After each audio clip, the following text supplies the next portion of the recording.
Good day, Big Earl Guitar Hoser. How's it going? It's minus 28 out. Sunny though, it's beauty day. I'm kind of digging it, but it's kind of cold, so let's go inside, work on this thing. So this is Michael. This is the Nesmith caster. Don't ask me what the hell this thing is. It's some unbranded Japanese 60s semi-hollow. I've owned this since 89, I think, something like that. It's actually a really cool sounding, pretty cool playing guitar that always needs love every couple of years, and it's at the love point again. This is tailpiece number 4, I believe, bridge number 3. There's a problem with this. This break angle's kind of goofy, and this guitar will not stay in tune anymore. I actually just tuned this thing. Part of it is this needs a stiffer break angle. This one's kind of wobbly, as you can tell. So I need something that I can lock down a little bit better here.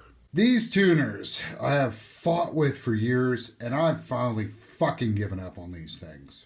I really dig these. I love the etching on them and stuff.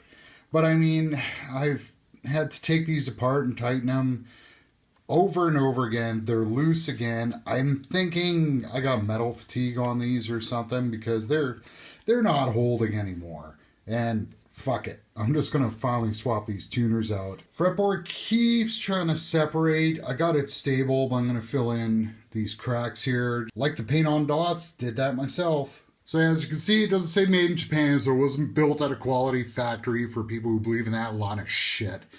The goat's head soup sticker is original. It was on it when I got this thing. Biggest problem I have is the electronics are wonky. They're cutting out all of a sudden, so I'm going to have to see what's going on here. I think there's a solder point failing. I have this tip somewhere. We're going to take a look at some mid-60s fine Japanese construction here. That is still the coolest pickguard that I own by far. I always love the kind of random fretwork on that. Just short, long, short, long. Love that. Neat design feature number 1 is the truss rod nut.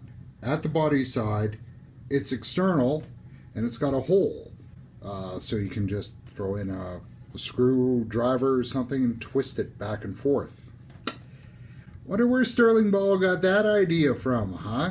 You know, another idea he ripped off from 60s Japanese and he probably patented. So it just needs some finish, so I'm going to do that the old-fashioned way with nail polish. You would be surprised how many finish repairs you can do with nail polish and some fine sandpaper, and it does a great job. And I also just realized this was the first nut I ever cut, and it's still on here. Notice the 0 fret as well. That's also inserted wonky. This thing just makes me laugh. I've thrown some nail polish on here, and then I'm just going to use a toothpick to wick it where I need it to go. This was a trick that was taught to me by a guy who did repair work back in the 70s, back before you could get all this fancy stuff online. It actually works really well. So this is dried up overnight. It's a little proud, so I'm going to scrape it back a bit, and then we're just going to sand this back a little bit. I'm just going to try to avoid these dots. I was playing a gig with this guy at a coffee bar around 91, and the place had no lights, but he warned me about that. So I was like, okay, I just grabbed some paint that I had at home, threw on some dots, figured, yeah, they'd last a month. 91, what is it now, 2019? Lasted a long time. There. Feels better. This is just residue gunk. I can wash that off. I haven't been in here for years. I forget what's even under here. There's always one strip screw. Oh! First thing we see is the dust bunny. Ooh, it's all dirty. Tiny little wires, eh? Sometimes, though, it's the simplest things. There's some corrosion there. So I just got to clean that. At least, but there's your old-fashioned 60s wiring. I know I touched this up at one point. I don't know when. So I just did the tip with some 800 grit. I'm going to do the inside of the ring too.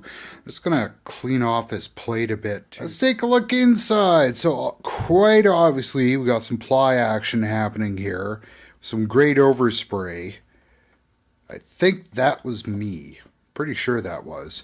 I'm going to have to see how many dust bunnies are in this thing and check it out. So these are these great sounding pickups that I like. And these are totally not what they seem, because when you take them out, and that's all there is, just this little teeny tiny flat pickup that sits on top of the guitar. But man, these things sound great. You can really see it on the neck pickup. You see how shallow that thing is? It's insane. So, this thing's dirty, so I'm just going to hit it with a microfiber cloth and some, where are we? Barkeeper's Friend. I use and endorse this product. Yeah, it's better. That's why I like Barkeeper's Friend. It's very mild abrasive, so it's really good at getting rid of goop. Hopefully this can get this, but it's yellowed where it wasn't exposed to light. So like that's where the pickup goes, is yellow. Or if you look where the pickguard goes, it's yellow. Don't have to do all the holes, just a few. So I'm doing the old toothpick and glue trick. These ones keep falling out here where the whammy bar was, so. And then for these cracks, super glue. Toothpick and some wet paper, just get rid of any excess as fast as I can. There was a couple of them where there's cracks forming, so I had to do a two-touch there on things. So I'm going with one of these tail pieces because it's a little heavier and stiffer, but there's a mounting issue. It's too deep. So if I mount it up like that, it's going to be sitting too high off the guitar. So I kind of have two options here. I can either mount it like that, cut off the excess and drill another hole, or I could bend this over. And I'm kind of thinking that I want to bend this over because that's going to make the break angle even shallower. Just, you know, the physics that it's going to be bending from that point as opposed right from the butt end of the guitar. So instead of like that, it's going to be more like that. Now, let's take bets. Am I going to break that? And oddly, I didn't. Wow, that's incredible. I can't get it to a perfect 90 because of the way the hinge goes on this. But this is what I mean. Once I get the bridge back on this thing, that's going to be a lower break angle, which I think is going to help everything. Now for the tuners, we have Golden Gate. Clusa knockoffs. Yeah, these buttons are definitely whiter than the originals. I really hope I can keep the plastic bushings though, because that's one of my favorite bits of aesthetic on this thing. They had to mount a little weird because of the way these holes were done, but at least I didn't have to ream them. There's one thing about these original tuners though. There are two sets of holes in them. So I'm wondering if they were using the same tuners for both electric style and like classical style, if that makes sense.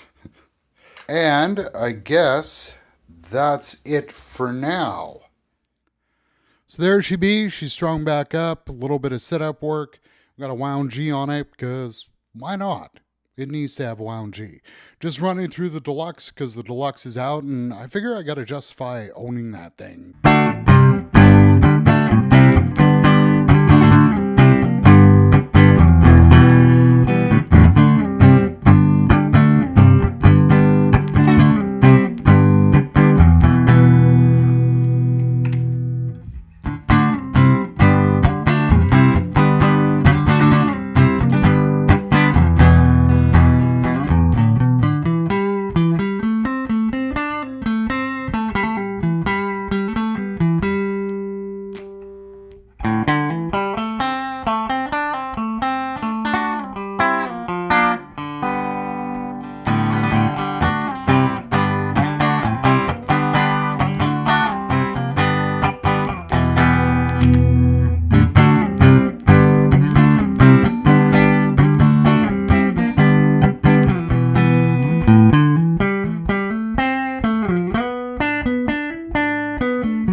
lot of tones for something so simple, I gotta say. The other way that I've used this a lot over the years is to record it rather like an acoustic guitar. I just have a large diaphragm condenser here, kind of an inexpensive acoustic, and sometimes a bit of a piezoelectric sort of sound. It's really kind of neat.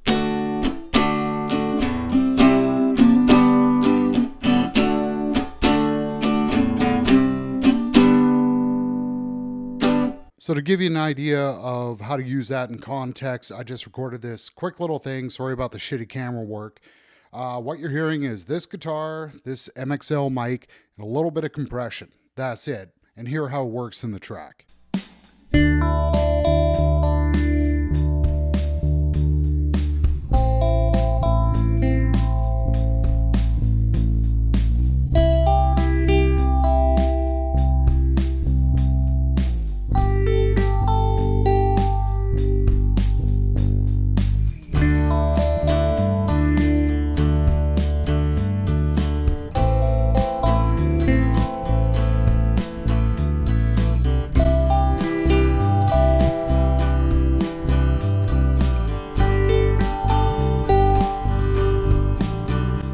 And then obviously you can isolate the amplifier, play this thing plugged in, and mic it at the same time. So you got like two sound sources going at once. So pretty versatile for something so funky.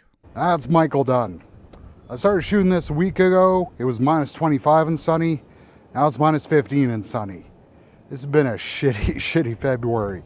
Anyways, if you dug that, like, subscribe, share, all that shit that I don't have time to show for. And in the meantime, I want to go in. It's cold. Big Earl, guitar hoser, good day, eh?